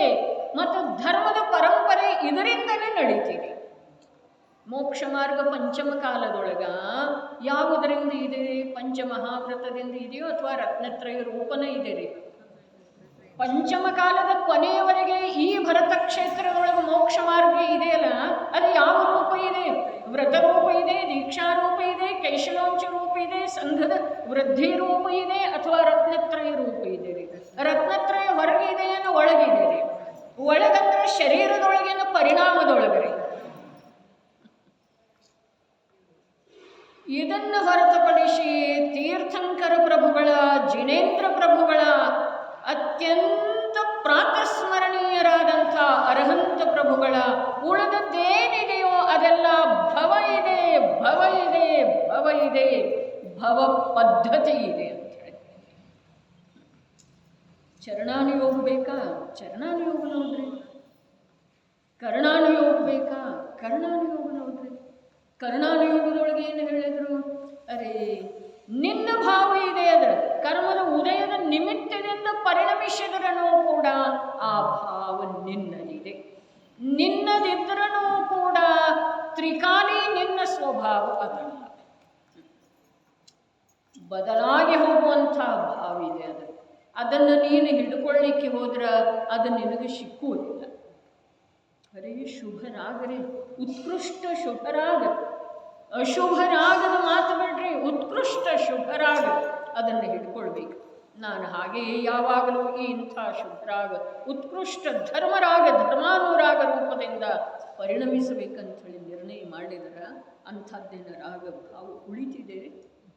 ಅರೆ ಭಾವದೀಪಿಕೆಯೊಳಗೆ ಇನ್ನೊಂದು ಮಾತು ಬಂತು, ಯಾವುದು ಹೊರಟೋಗಿದೆಯೋ ಪೂರ್ವದ ಪರ್ಯಾಯ ಅದನ್ನು ತಂದುಕೊಳ್ಳುವಂಥ ಯೋಗ್ಯತೆ ಯಾವ ಜೀವನೊಳಗೆ. ಪೂರ್ವದ ಪರ್ಯಾಯ ಹೊರಟೋಗಿದೆ, ಅದನ್ನು ತಂದುಕೊಳ್ಳುವಂಥ ಯೋಗ್ಯತೆ ಯಾವ ಜೀವನೊಳಗೆ ಅಂಥೇಳಿ ಪ್ರತಿಯೊಂದು ಜೀವ ಅಭ್ಯಂತರ ಬಹಳ ಸುಂದರ. ಶಬ್ದ ಏನೋ ವಿಚಿತ್ರ ವಿಚಿತ್ರ. ನಮ್ಮ ಇಂದಿನವರೆಗೆ ಅಥವಾ ಪ್ರಥಮ ಭೂಮಿಕೆಯಲ್ಲಿ ಯಾವ ಪ್ರಕಾರ ಆ ಶಬ್ದದ ಅರ್ಥ ಗ್ರಹಣ ಮಾಡಿದ್ದೇವೆಯೋ ಆ ಅರ್ಥದಿಂದ ವಿರುದ್ಧ ಅರ್ಥ ಕೊಡ್ತಿದೆ ಅದೇ ಶಬ್ದ. ಆದರೆ ಅವರು ಯಾವ ಉದ್ದೇಶದಿಂದ ಹೇಳ್ತಾ ಇದ್ದಾರೆ? ಅಭವ್ಯದ ಪರಿಚಯ ಎರಡು ಪ್ರಕಾರದಿಂದ, ಪೂರ್ವ ಪರ್ಯಾಯ ರೂಪದಿಂದ ಪರದ್ರವ್ಯದ ಪರ್ಯಾಯ ರೂಪದಿಂದ ಪರಿಣಮಿಸುವ ಯೋಗ್ಯತೆ ನಿನ್ನಲ್ಲಿ ಇಲ್ಲವೇ ಅಂಥೇಳಿ ಅಭವ್ಯ. ಅಭವ್ಯ ಅಂದ್ರೆ ಅಲ್ಲಿ ಹಾಗಾದ್ರೆ ನನಗೆ ಮೋಕ್ಷ ಆಗೋದಿಲ್ಲ, ಹೀಗೆ ಮಾತಿಲ್ಲ. ಅಭವ್ಯ ಅರ್ಥ ಆತ. ಎರಡು ಮಾತೇನು ಹೇಳಿದ್ರು? ಪೂರ್ವ ಪರ್ಯಾಯ ನಿಂದೆ ಆಗಿ ಹೋಗಿದೆ, ಆಗಿ ಹೋಗಿದೆ. ನಿನ್ನೆ ಅಷ್ಟಮಿ ತಿಥಿ ಇತ್ತು, ಗ್ರಂಥದ ಮೆರವಣಿಗೆ ಆಯಿತು, ಗ್ರಂಥದ ಬಿಡುಗಡೆ ಆಯಿತು. ಅದು ಈಗ ಬರ್ತಿದೆ ಅಂದರೆ ಪುನಃ ಆ ಪರ್ಯಾಯ. ಅರೆ ಮತ್ತೆ ಮಾಡೋಣ, ಮತ್ತೆ ಮಾಡೋ ಮಾತು ಬೇರೆ, ಆದರೆ ನಿನ್ನೆ ಆದದ್ದು ಬರ್ತಿದೆಯೇನ? ಪೂರ್ವ ಪರ್ಯಾಯ ರೂಪದಿಂದ ನೀನು ಎಂದೂ ಪರಿಣಮಿಸುವ ಸಾಧ್ಯತೆ ಇಲ್ಲ. ನೀನು ಅದರ ಸಲುವಾಗಿ ಅಪಾತ್ರ ಐತಿ, ಅಯೋಗ್ಯ ಐತಿ ಅಂಥೇಳಿ ಅಭಿ. ಪರದ್ರವ್ಯದ ಪರ್ಯಾಯ ರೂಪದಿಂದ ದಪ್ಪ ತೆಳುವು ಆಗುವುದು ನಿಜ ಕಾರ್ಯವು. ಕಪ್ಪು ಬಿಳುಪು ತೋರ್ಪುವುದೆಲ್ಲವೂ ಚರ್ಮವು. ಅದೇನು ಹೇಳಿ? ಪರದ್ರವ್ಯ ರೂಪದಿಂದ ನೀನು ಆಗೋ ಸಾಧ್ಯ ಇಲ್ಲ. ನೀ ಬೆಳ್ಳಗೆ ಶಾವಿಗೆ ಕಣಕದ ಹಾಗೆ ಸುಂದರವಾದಂಥ ವರ್ಣವುಳ್ಳವು ಅಂಥೇಳಿ ಯಾರಾದರೂ ಹೇಳಿದರೆ ಅದರಂಥ ಅಪಮಾನ ನಮ್ಮ ಸಲುವಾಗಿ ಬೇರೆ ಯಾವುದೂ ಇಲ್ಲ. ಏನು ಕಾಡಿಗೆ ಕಪ್ಪು, ಎಷ್ಟು ಕಪ್ಪು ಇದ್ದಾಳಪ್ಪ ಹುಡುಗಿ ಅಂತಂದ್ರೆ ವಧು ಪರೀಕ್ಷೆಗೆ ಬಂದಿರ್ತಾರಲ್ಲ, ಎಷ್ಟು ಕಪ್ಪು, ಕಾಡಿಗೆ ಕಪ್ಪು. ಹಾಗೆ ಒಂದು ವೇಳೆ ಅಂತಿದ್ರೆ ಮತ್ತು ಆ ಯುವತಿ ಒಂದು ವೇಳೆ ತನ್ನನ್ನು ಓಹೋ ನಾನು ಹೀಗೆ ನಾನು ಕಪ್ಪಿದ್ದೇನು, ನನಗೆ ಯಾರು ಮದುವೆ ಆಗವ್ರ ಅಂಥೇಳಿ ತಿಳಿದ್ರೆ ಅದು ನಿಜವಾಗಿ ಶುದ್ಧಾತ್ಮನ ಸಲುವಾಗಿ, ಜ್ಞಾನಮಯ ಆತ್ಮನ ಸಲುವಾಗಿ ಏನಿದೆ? ಅವಮಾನದ ಮಾತು. ಕಪ್ಪು ಇರೋದು ಅಷ್ಟೇ, ಬೆಳ್ಳಗಿರೋದು, ಸ್ಫುರದ್ರೂಪಿ ಇರೋದು ಏನಿದೆ? ಅದು ಪುದ್ಗಲದ ಪರ್ಯಾಯ, ಪರದ್ರವ್ಯದ ಪರ್ಯಾಯ ಇದೆ. ಆ ಪರ್ಯಾಯ ರೂಪದಿಂದ ಪರಿಣಮಿಸುವ ಯೋಗ್ಯತೆ ನಿನ್ನಲ್ಲಿ ಯಾವಾಗಲೂ ಇಲ್ಲ. ಆ ಯೋಗ್ಯತೆ ಇಲ್ಲದೆ ಇರುವುದರಿಂದ ನೀನು ಅಭವ್ಯ. ಎಂಥ ಅದ್ಭುತ! ಶಬ್ದ ಬ್ರಹ್ಮ ಅಂಥೇಳಿ ಹೇಳಿದರು ಜಯಚಂದ್ ಚಾವ್ಲಾ. ಇದರಲ್ಲಿ ಶಬ್ದ ಬ್ರಹ್ಮ, ಪರಬ್ರಹ್ಮ, ವಾಚಕ ವಾಚ್ಯ ನಿಯೋಗ ಏನಿದೆ? ವಾಚಕ ವಾಚ್ಯ. ನಾವು ವಾಚಕದೊಳಗನ ವಾಚ್ಯದ ಕಡೆಗೆ ಹೋಗ್ತಾನೆ ಇಲ್ಲ. ವಾಚಕ ಶಬ್ದದೊಳಗನ ನನಗೆ ಧರ್ಮದ ಜ್ಞಾನ ಆಯಿತು, ನನಗೆ ಶಾಸ್ತ್ರದ ಜ್ಞಾನ ಆಯಿತು, ನನಗೆ ಸಮಯ ಸಾರದ ಆಳವಾದ ಅಭ್ಯಾಸ ಇದೆ. ವಾಚ್ಯದ ಕಡೆಗೆ ಅದು ವಾಚಕ ಬರೀ ಯಾವುದರ ಸಲುವಾಗಿ ಉಪಯೋಗಿ ಇದೆ? ವಾಚ್ಯದ ಕಡೆಗೆ ಸಂಕೇತ ಮಾಡಿ. ಆ ಕಡೆ ಅಂತೂ ನಾವು ನೋಡ್ತಾನೆ ಇಲ್ಲ. ಶುದ್ಧಾತ್ಮ ಜ್ಞಾನ ಸ್ವಭಾವಿ ಆತ್ಮ, ಸುಖದ ನಿಧಿ ಸ್ವರೂಪದ ಆತ್ಮ, ಅವನಲ್ಲಿ ದುಃಖದ ಗಂಧ ಕೂಡ ಇಲ್ಲ. ಹೀಗೆ ಹೇಳಿದರೆ ಅದು ವಾಚಕ ಶಬ್ದ ಇದೆ ರೀ. ಆ ಶಬ್ದದಿಂದ ವಾಚ್ಯ ವಸ್ತು ಯಾವುದಿದೆ ಅದರ ಅನ್ವೇಷಣೆ, ಅದರ ರುಚಿ, ಅದರ ಸಲುವಾಗಿ ಪ್ರಯತ್ನ ನಮ್ಮಲ್ಲಿ ಇದುವರೆಗೆ ಜಾಗೃತ ಆಗಲೇ ಇಲ್ಲ. ಹಾಗಾದರೆ ನಮ್ಮನ್ನು ಏನಂತರೂ ಶಬ್ದಂ ಲೈಚ್ಛ, ಆಗಮದ ಶಬ್ದದೊಳಗೆ ಸಂತುಷ್ಟರಿರೋರು, ಇದು ಶಬ್ದಂ ಲೇಚ್ಛತೆ. ವಾಚ್ಯದ ಕಡೆಗೆ ನಮ್ದು ಪ್ರಯತ್ನ ಇಲ್ಲದೇ ಇರೋದು, ಇದು ಶಬ್ದಂ ಲೇಚ್ಛತೆ. ಏನು ಈ ಒಂದು ಕಲಶದೊಳಗ ಅದೆಷ್ಟು ಅಮೃತ ತುಂಬಿದ್ದಿದೆ ಅಂತಂದ್ರೆ, ಅರೆ ಪುಣ್ಯ ಪಾಪ ಅಧಿಕಾರದೊಳಗೆ ನಿನ್ನೆ 2 ಕಲಶಗಳನ್ನು ನೋಡಿದೆವು. ಒಂದೊಂದು ಕಲಶದೊಳಗ ನಾವು ಹೊರೋದು ಸಾಧ್ಯ ಇಲ್ಲ, ಅಷ್ಟು ಅಮೃತ ತುಂಬಿದ್ದು ಇದೆ ರೀ. ಇಷ್ಟು ಕಲಶ ಇದ್ರೆ ಹ್ಞೂ ಅಂತೀವಿ. ಇಷ್ಟು ಮೆರವಣಿಗೆಗಳು ಇಷ್ಟು ದೊಡ್ಡದು ಕೊಟ್ಟರೆ ಮೆರವಣಿಗೆ ಬರೀ ಇಷ್ಟೇ ಇದೆ, ಇಷ್ಟು ದೊಡ್ಡದು 20 ಲೀಟರ್ ಅದ್ರಿ. ಅಮೃತದ್ದು, ನೀರದ್ದಲ್ಲ, ಕ್ಷೀರದ್ದಲ್ಲ, ಅಮೃತದ್ದು. ಯಾರು ತಗೊಳ್ಳೋರು? 20 ಲೀಟರ್ದು ಕಲಶ.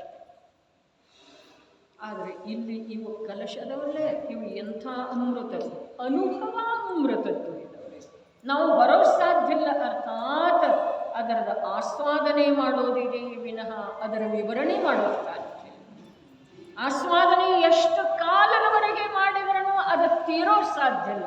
ಅಂಥ ಅಮೃತವನ್ನು ವಿನಾಮೂಲ್ಯವಾಗಿ ಕೊಟ್ಟಿದ್ದಾರೆ ಆಚಾರ್ಯ ಭಗವಂತರು. ಈ ಕಲಶ ಬರೆದ ಸಲುವಾಗಿ ನಾವು ಅವರಿಗೆ ಏನು ಕೊಟ್ಟಿದ್ದೇವ್ರಿ?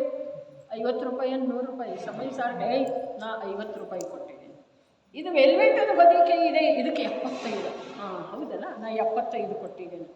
ಆ ಕಲಶದೊಳಗೆ ಇದೆಯಲ್ಲ ಅಮೃತ, ಆ ಅಮೃತವನ್ನು ವಿನಾಮೂಲ್ಯವಾಗಿ ನಮಗೆ ಆಚಾರ್ಯ ಭಗವಂತರು ಕೊಟ್ಟಿದ್ದಾರೆ. ಎಲ್ಲಿ? ಯಾವಾಗ?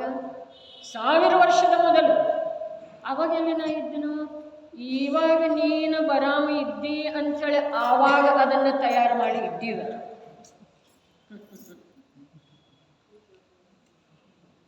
ಹೌದು, ನನ್ನ ಸಲುವಾಗಿ ಇದೆ. ಹಾಗಾದ್ರೆ ನಾ ಯಾವಾಗ ಬೇಕಾದರೂ ಕುಡಿಬಹುದು ಬಿಡು.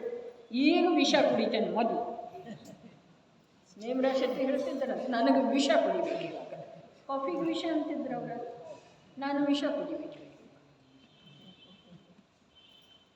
ಹಾಗೆಯೇ ಈ ಅಮೃತಚಂದ್ರ ಆಚಾರ್ಯ ದೇವ ಯಾವ ಭೇದಜ್ಞಾನದ ಕರಗಸದ ಮೂಲಕ ನಿರಂತರ ಅಮೃತದ ಚಿಲುಮೆ ಚಿಮ್ಮೆ ಬರ್ತಾ ಇದೆಯೋ ಅದನ್ನು ನೀನು ಪಾನ ಮಾಡಪ್ಪ, ಪಾನ ಮಾಡು, ನಿನ್ನದೇ ಇದೆ, ಅದರೊಳಗೆ ಯಾರ್ದು ಪಾಲಿಲ್ಲ ಅಂಥೇಳಿ ಹೇಳಿದ ನಂತರ ಅದಕ್ಕೊಂದು ಬೇರೆ ಇವನು ಕುತರ್ಕರಿ ಏನ, ಇದಂತೂ ನಂದೇ ಇದೆ ಅಲ್ಲ, ಹಾಗಾದ್ರೆ ನಾ ಯಾವಾಗ ಬೇಕಾದ್ರೆ ಮಾಡ್ಬೋದು. ಈಗ ಇದು ಸಿಗೋದಿಲ್ಲ ನೋಡು ವಿಷ, ಇದು ಒಮ್ಮೆ ಹೋಯ್ತು ಅಂತಂದ್ರೆ ಸಿಕ್ಕೋದಿಲ್ಲ. ಈಗ ಅದನ್ನು ಆಯ್ತಪ್ಪ, ರುಚಿಸಿದೆ ಕಡೆ ರುಚಿ, ನಿನಗೆ ಯಾವ ಕಡೆ ರುಚಿಸ್ತಿದೆ ಅಲ್ಲ. ಇಷ್ಟು ಸ್ವಾತಂತ್ರ್ಯ ಕೊಟ್ಟ ಮೇಲೆ ಕೋತಿಯ ಹಾಗೆ ಕುಣ್ಕೊಂತ ನಾವು ಅಲ್ಲೇ ವಿಷದ ಕಡೆಗೆನ ವಿಷದ ವೃಕ್ಷವನ್ನು ನೆಡ್ತಾ ಇದ್ದೇವೆ. ಹೊಸ ಇನ್ನಷ್ಟು ಪ್ರಬಲ ತೀವ್ರ ವಿಷ ಫಲ ಬರುವಂಥವ ವೃಕ್ಷಗಳನ್ನು ನೆಡ್ತಾ ಇದ್ದೇವೆ. ಮತ್ತು ಆ ಒಂದು ವೃಕ್ಷಗಳನ್ನು ನೆಡುವ, ಆ ವಿಷದ ಪ್ರಾಶನ ಮಾಡುವ, ಆ ವಿಷವನ್ನು ಎಲ್ರಿಗೂ ಹಂಚುವ ಕಾರ್ಯದೊಳಗೆ ವ್ಯಸ್ತ.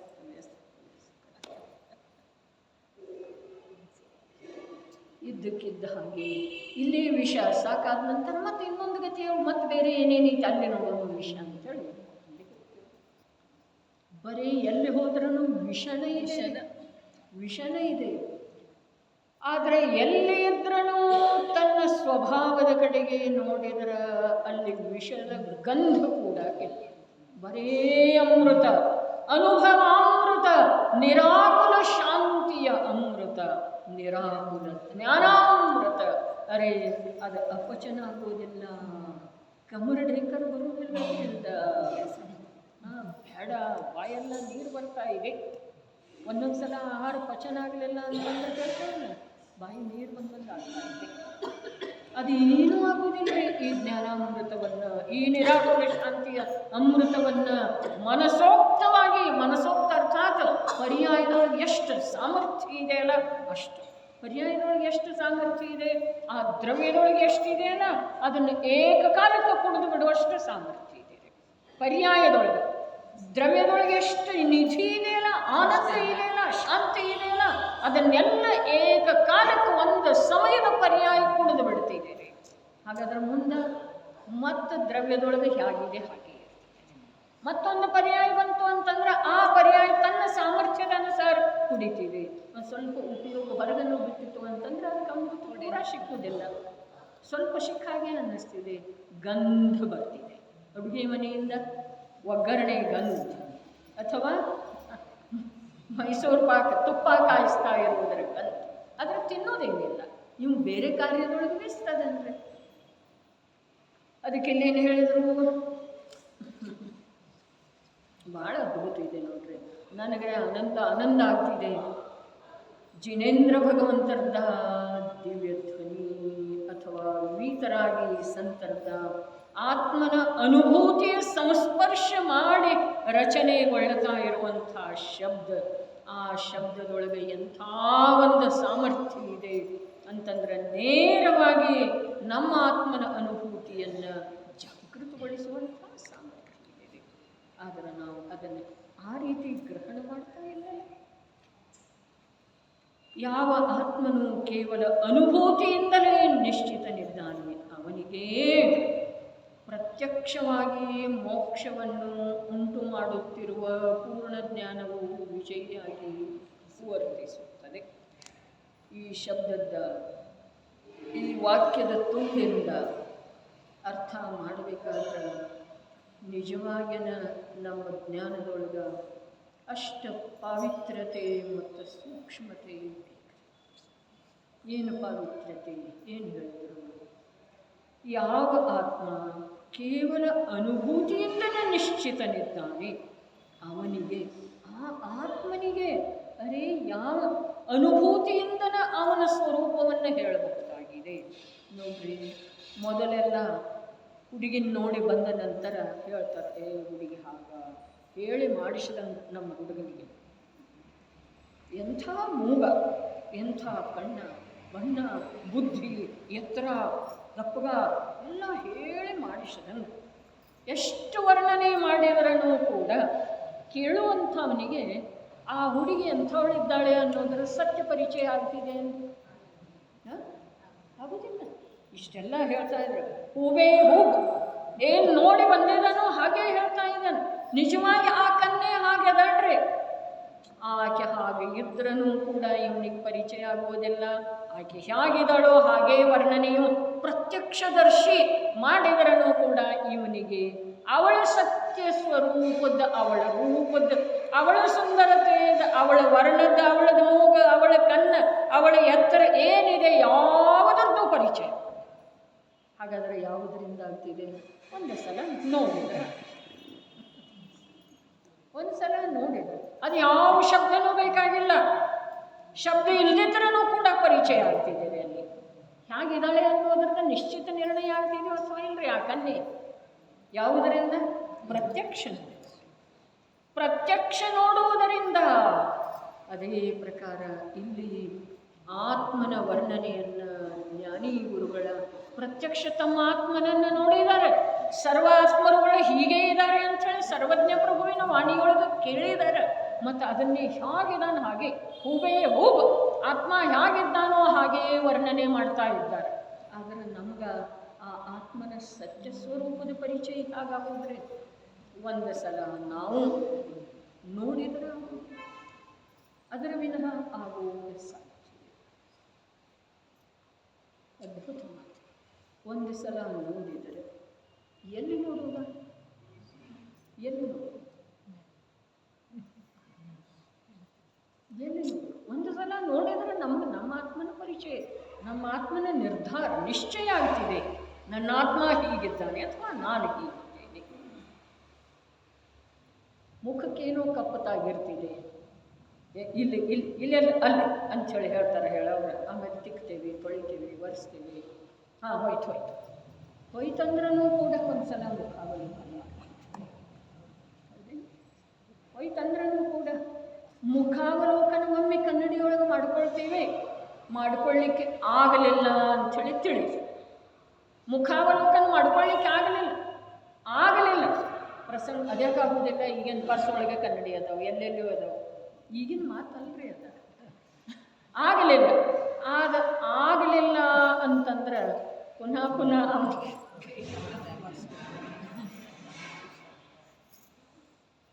ಸಂಶಯ ಅವನ ಮನುಷ್ಯನೊಳಗಿಂದ ಯಾವಾಗ ಹೋಗ್ತಿದೆ? ನಿರ್ಧಾರ ಯಾವಾಗ ಆಗ್ತಿದೆ? ಪ್ರತ್ಯಕ್ಷ ಅವಲೋಕನದಿಂದನ ನಿರ್ಧಾರ. ಗಡಿಬಿಡಿ ಒಳಗೆ ಮನೆಯಲ್ಲಿ ನೋಡ್ಕೊಳ್ಳಿಕ್ಕೆ ಆಗಲಿಲ್ಲ ಆದರೆ ಎಲ್ಲಿ ಹೋಗಿದಾನಲ್ಲ ಅಲ್ಲಿ ಒಂದು ದೊಡ್ಡದಾದಂಥ ಕನ್ನಡಿ ಇದೆ, ಸಹಜ ನೋಡ್ತಾನೆ, ಆವಾಗ ನಿಶ್ಚಯ ಸಾಧ್ಯ. ಅಲ್ಲೇನು ಬೇಡಿಸ್ಕೊಳ್ಳೋದ್ರೆ ನನಗೊಂಚೂರು ಕನ್ನಡಿ ಬೇಕಿತ್ತಲ್ಲ ಅಂತ ಹೇಳಿ ಅಪಮಾನನ ಇವನಿಗೆ. ಅಲ್ಲಿ ಹಾಕಿದ್ದನೇ ಇತ್ತದು ಕನ್ನಡಿ.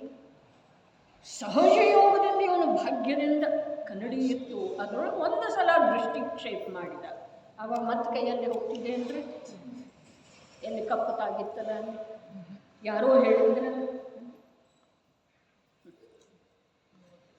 ಅನುಭವದಿಂದ ಆತ್ಮನ ನಿರ್ಣಯ ಆಗ್ತಿದೆ. ಅಲ್ಲಿ ವರ್ಣನೆ ಬೇಕಾಗಿಲ್ಲ.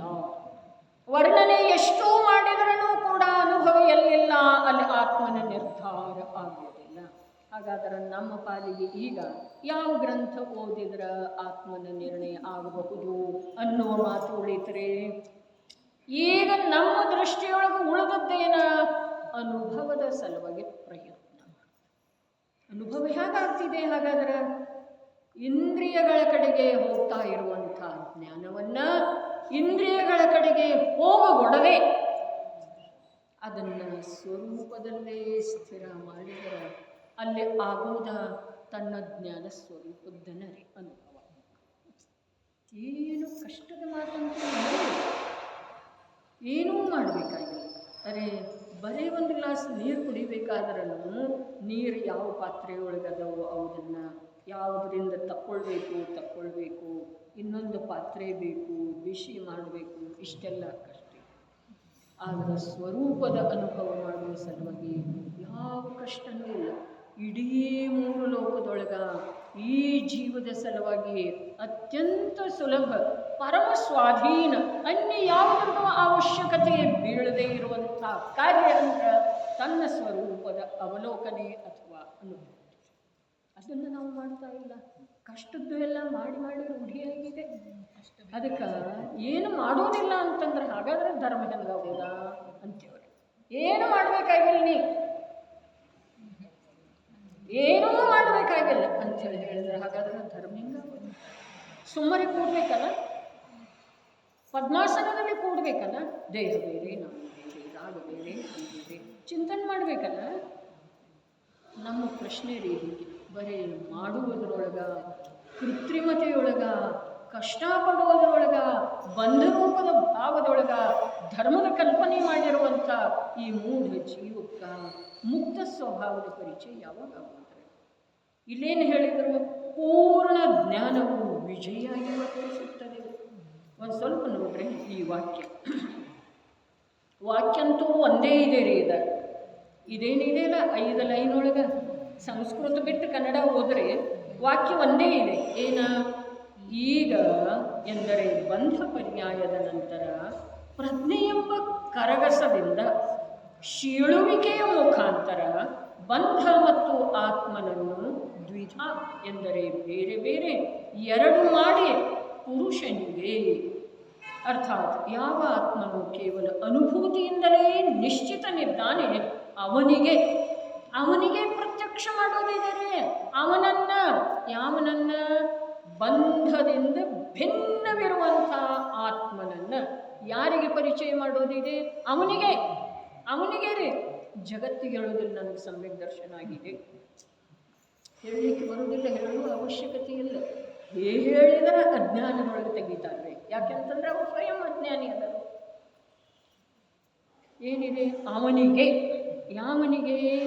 ಯಾವನಿಗೆ ಯಾವ ಪ್ರಜ್ಞೆ ಎಂಬ ಕರಗಸದಿಂದ ಶೀಳಿದ ಮೇಲೆ ಬಂಧ ಮತ್ತು ಆತ್ಮ ಎರಡು ಬೇರೆ ಬೇರೆ ಆಗುವೋ ಅವನಿಗೆ ಅನುಭೂತಿಯಿಂದ ಏನು ಆತ್ಮನ ನಿಶ್ಚಯ ಆಗಿದೆಯೋ ಬಂಧ ಪರ್ಯಾಯದಿಂದ ಭಿನ್ನ ಇರುವಂಥ ಅಸ್ಪೃಷ್ಟ ಇರುವಂಥ ಆತ್ಮನ ದರ್ಶನ ಅನುಭೂತಿಯಾಗಿದೆಯೋ ಅದು ಅನುಭೂತಿ ಒಂದು ಸಮಯದ್ದಿತ್ತು. ಇನ್ನು ಅವನಿಗೆ ಶಾಶ್ವತ ಅನುಭೂತಿ ಅರ್ಥಾತ್ ಶಾಶ್ವತವಾಗಿ ಬಂಧದಿಂದ ಬಿಡುಗಡೆ ರೂಪದ ಅವಸ್ಥಾ ಪ್ರಾಪ್ತ ಆಗಬೇಕಾದ್ರೆ ಅವನಿಗೆ ಏನು ಮಾಡಬೇಕಾಗೋದ? ಪ್ರತ್ಯಕ್ಷ ಮೋಕ್ಷವನ್ನು ಉಂಟು ಮಾಡುವಂಥ ಪೂರ್ಣ ಜ್ಞಾನವು. ಪೂರ್ಣ ಜ್ಞಾನವು ಅಂದರೆ ಇಲ್ಲಿ ಇನ್ನೊಂದು ಮಾತು ಸ್ಪಷ್ಟ ಏನಾಯಿತು? ಮೋಕ್ಷ ಆಗಬೇಕಾದ್ರೆ, ಪ್ರತ್ಯಕ್ಷ ಮೋಕ್ಷ ಆಗಬೇಕಾದ್ರೆ ಅವನಿಗೆ ಪೂರ್ಣ ಜ್ಞಾನ ವಿಜಯಿ ಆಗಬೇಕು ಅವನ ಆಂತರ್ಯದೊಳಗೆ. ನಮ್ಮ ಜ್ಞಾನ ನಿರಂತರ ಪರಾಜಿತ ಇದೆ ರೀ, ಪರಾಜಿತ ಇದೆ. ಯಾವುದರಿಂದ? ಬಂದು ಬೀಳ್ತಾ ಇರುವಂಥ ವಿಭಾವಗಳಿಂದ, ಅಶುದ್ಧ ಭಾವಗಳಿಂದ ನಮ್ಮ ಪೂರ್ಣ ಜ್ಞಾನ ಪರಾಜಿತ ಇದೆ. ನಮ್ಮಲ್ಲಿ ಪೂರ್ಣ ಜ್ಞಾನ ಇದೆ, ಅಂಶ ರೂಪದ ಜ್ಞಾನ ಇದೆ. ಜ್ಞಾನ ನಿಧಿ ಪೂರ್ಣನೂ ಇದೆ ಅಲ್ಲ. ಹಾಗಾದರೆ ಯಾರಲ್ಲೇ ಅಂಶ ಪ್ರಕಟ ಆಗಿದೆಯಲ್ಲ, ಆ ಅಂಶ ಜ್ಞಾನ ಯಾರಲ್ಲೇ ಪ್ರಕಟ ಆಗಿದೆ ಅವರಿಗೆ ಪ್ರತ್ಯಕ್ಷ ಪೂರ್ಣ ಜ್ಞಾನ ಏನಿದೆ, ಆ ಪೂರ್ಣ ಜ್ಞಾನ ಬಂಧ ಪರ್ಯಾಯದಿಂದ ಸಾಕ್ಷಾತ್ ಸಾರಿ ಅನಂತ ಕಾಲದ ಸಲುವಾಗಿ ಭಿನ್ನ ಮಾಡಿಸುವಂಥದ್ದಿದೆ. ಇಲ್ಲಿ ಯಾವ ಮಾತಿನ ನಿರ್ಣಯ ಆಯಿತು? ನನ್ನಲ್ಲೇ ಯಾವ ಜ್ಞಾನ ಇದೆಯೋ ಆ ಜ್ಞಾನದ ರುಚಿ, ಆ ಜ್ಞಾನದ ಮಹಿಮೆ, ಆ ಜ್ಞಾನದ ಬಹುಮಾನ ನಾನೇ ಯಾವಾಗ ಮಾಡ್ತೇನೋ ಆವಾಗ ನಾನು ಬಂಧದಿಂದ, ಸಂಸಾರದಿಂದ, ಚತುರ್ಗತಿಯಿಂದ ಬಿಡುಗಡೆ ಹೊಂದಲಿಕ್ಕೆ ಸಾಧ್ಯ ಇದೆ. ನಾನು ಎಲ್ಲಿಯವರೆಗೆ ಪರದ ಮಹಿಮೆ ಮಾಡ್ತೇನೋ ಅಲ್ಲಿಯವರೆಗೆ ನನಗೆ ಪರದ ಜೊತೆಗೆ ಇರಬೇಕಾದಂತಹ ಪ್ರಸಂಗ ಉಳಿಯಿತು. ಅದನ್ನೇ ಯೋಗೇಂದ್ರ ದೇವೇನು ಹೇಳಿದರು? ಅಜ್ಞಾನಿ ಉದ್ಗಲವನು ತನ್ನರೆಂದರಿದು ಅಭಿನಂದಿಸುವನು, ಉದ್ಗಲವು ಚತುರ್ಗತಿಗಳಲ್ಲಿ ಸಂಗತಿಯಲ್ಲಿ. ಅದು ಇವನ ಜೊತೆಗೇನೆ ಇರೋದ. ನೀವು ಅದರದ ಮಹಿಮಾ ಮಾಡಿದ ನಂತರ ನಾವು ಯಾರ್ದು ವರ್ಣನೆ ಮಾಡ್ತೀವಿ ಅವರು ನಮ್ಮ ಜೊತೆಗೆ ಯಾವಾಗಲೂ ಇರೋರು ಮಾಡಿಲ್ಲ. ತಮ್ಮ ವರ್ಣನೆ ಕೇಳೋದಿರ್ತಿದೆ ಅವರಿಗೆ. ಮತ್ತು ನಾವು ನಮ್ಮ ಜ್ಞಾನದ ಮಹಿಮೆ ಮಾಡ್ತಾ ಇರೋ ವೇಳೆದೊಳಗೆ ಶರೀರ ಮೊದಲಾದ ಅಚೇತನ ಪದಾರ್ಥಗಳು ಕೂಡ ನಮ್ಮ ಜೊತೆ ಇರುವುದಿಲ್ಲ. ಬೇಡ ಅಂತವು ನನ್ನ ಕಡೆ ಇವ್ದ ಲಕ್ಷಣ ಇಲ್ಲ, ಮತ್ತು ಇವನ ಹತ್ರ ನಾಯಕ ಹೋಗ್ಬೇಕು ಅಂಥವ್ರೇ ಅವ. ಅಚೇತನವಿರುವಂಥ ಉದ್ಗಲ ಶರೀರವೇ ತಾನೇ ತಾನಾಗಿ ಯಾವ ಅದರ ಅಭಿನಂದನೆ ಮಾಡುವುದಿಲ್ಲವೋ ಜೀವ, ಅಂಥ ಜೀವದ ಸಂಯೋಗಕ್ಕೆ ಅವು ಬರುವುದಿಲ್ಲರಿ. ದೇಹ, ಕರ್ಮ ಮೊದಲಾದ ಅಚೇತನ ಪದಾರ್ಥರೇ ನಾವು ಮಹಿಮೆ ಮಾಡುವುದರಿಂದ ಮತ್ತೆ ಬರ್ತಾ ಇದ್ದಾವೆ ಅವ. ನಾವು ಅವುಗಳ ಮಹಿಮೆ ಮಾಡುವುದನ್ನು ನನ್ನನ್ನು ಕರ್ಮ ಕಾಡ್ತಾ ಇದೆ. ಮಹಿಮಾ ಯಾರ್ದಾಯ್ತರೆ? ಕರ್ಮದ್ದಾಯ್ತರೆ. ನನಗೆ ಈ ಔಷಧಿಯಿಂದ ಸ್ವಲ್ಪ ಗುಣ ಆಗಿದೆ, ಮಹಿಮಾ ಯಾರ್ದಾಯ್ತು? ಔಷಧ ಆಯ್ತರೆ. ನಿರಂತರ ಹೀಗೆ ಪರದ ಮಹಿಮೆ ಮಾಡ್ತಾ ಕೂತಿರೋ ವೇಳೆದೊಳಗೆ ನಮಗೆ ನಮ್ಮ ಆತ್ಮನ ಮಹಿಮೆ ಬರ್ತಾ ಇಲ್ಲ. ನಮ್ಮ ಆತ್ಮನ ಮಹಿಮೆ ಎಲ್ಲಿವರೆಗೆ ಬರುವುದಿಲ್ಲ ಅಲ್ಲಿವರೆಗೆ ನಾವು ಪರದ ಜೊತೆಗೆ, ಕಸದ ಜೊತೆಗೆ ಇರಬೇಕಾಗುತ್ತೆ, ಅಚೇತನದ ಜೊತೆಗೆ ಇರಬೇಕು.